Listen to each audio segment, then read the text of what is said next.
Boa noite, amados irmãos, amadas irmãs, amigos, amigas, alunos, alunas, ex-alunos, ex-alunas, os meus familiares, todos vocês. Estamos aqui para a gente continuar lendo a Bíblia, a Palavra de Deus. E sempre encorajando vocês, quem não é inscrito, a se inscrever, por favor. Quem já é inscrito, nos ajuda a divulgar, por favor, também essa palavra. Vamos fazer essa palavra chegar ao máximo de pessoas possíveis. A Palavra de Deus. Vamos agora ler aí o Novo Testamento. Também sempre dizer a vocês que aqui na descrição eu deixo sempre o endereço eletrônico do ministério que eu congrego e também da editora do ministério que eu congrego. Visitem aí para vocês conhecerem, acho que vocês vão gostar bastante. Tudo bem?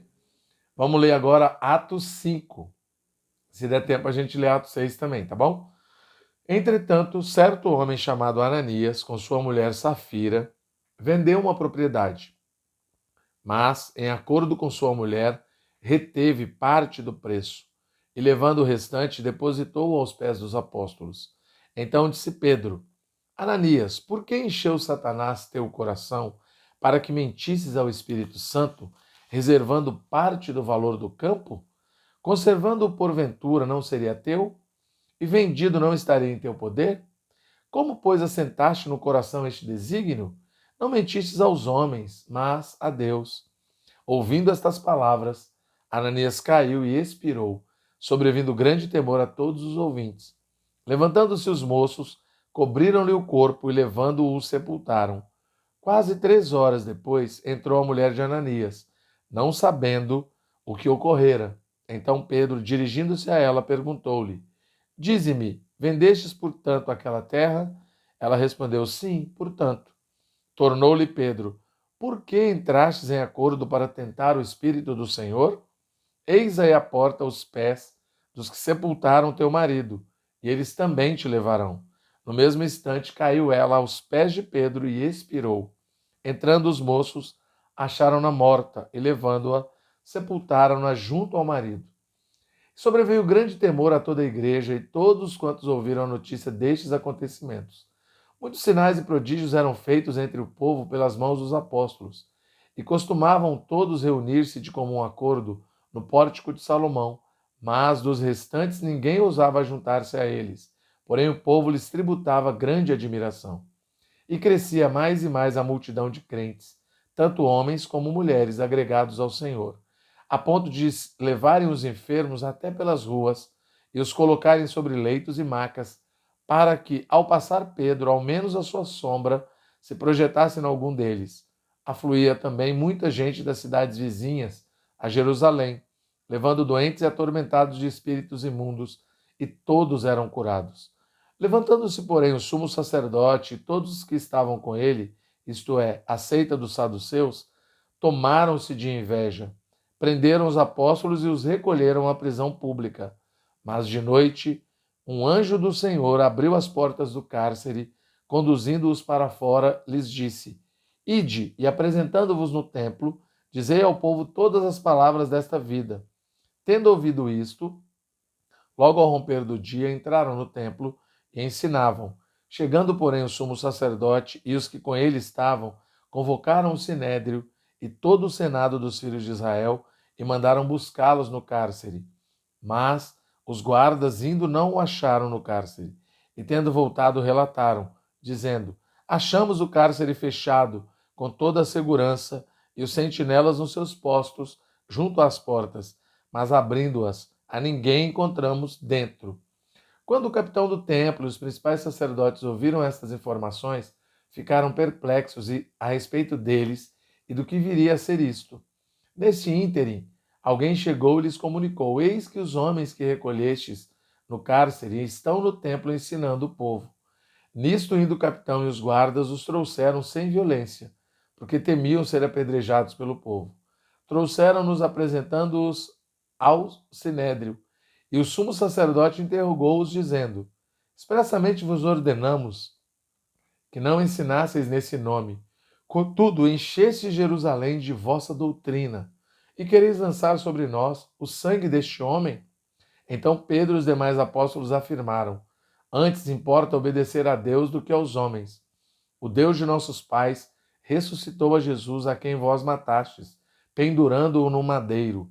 Deus, porém, com a sua destra o exaltou a príncipe e salvador, a fim de conceder a Israel o arrependimento e a remissão de pecados.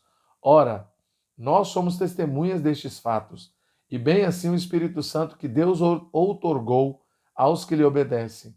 Eles, porém, ouvindo-se, enfureceram e queriam matá-los. Mas levantando-se no sinédrio um fariseu chamado Gamaliel, mestre da lei, acatado por todo o povo, mandou retirar os homens por um pouco. E lhes disse: Israelitas, atentai bem no que ides fazer a estes homens, porque antes destes dias se levantou Teudas, insinuando ser ele alguma coisa, ao qual se agregaram cerca de 400 homens. Mas ele foi morto, e todos quantos lhe prestavam obediência se dispersaram e deram em nada.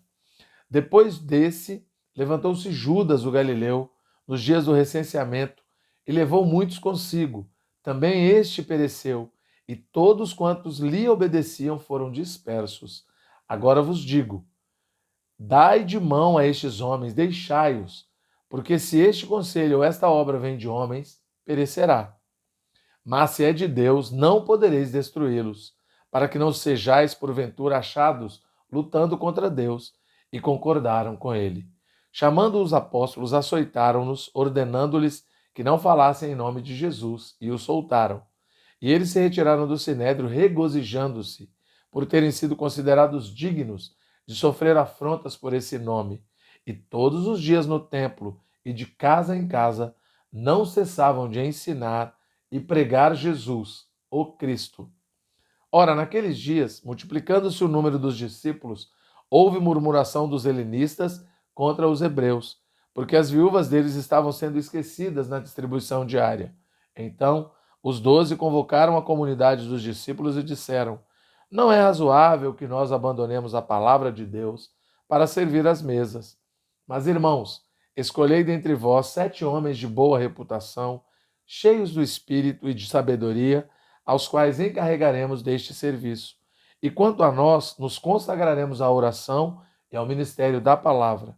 O parecer agradou a toda a comunidade, e elegeram Estevão, homem cheio de fé e do Espírito Santo, Filipe, Prócoro, Nicanor, Timão, Pármenas e Nicolau, prosélito de Antioquia. Apresentaram-nos perante os apóstolos, e estes, orando, lhes impuseram as mãos. Crescia a palavra de Deus, e em Jerusalém se multiplicava o número dos discípulos. Também muitíssimos sacerdotes obedeciam à fé. Estevão, cheio de graça e poder, fazia prodígios e grandes sinais entre o povo. Levantaram-se, porém, alguns dos que eram da sinagoga, chamada dos libertos, dos sireneus, dos alexandrinos e dos da Cilícia e Ásia, e discutiam com Estevão. E não podiam resistir à sabedoria e ao espírito pelo qual ele falava.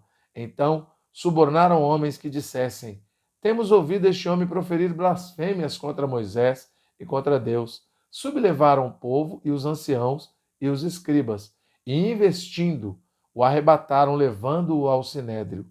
Apresentaram testemunhas falsas, que depuseram: Este homem não cessa de falar contra o lugar santo e contra a lei, porque o temos ouvido dizer que esse Jesus, o Nazareno, destruirá este lugar e mudará os costumes que Moisés nos deu.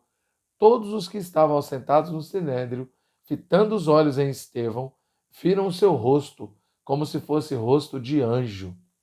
Amém. Louvado seja o Senhor.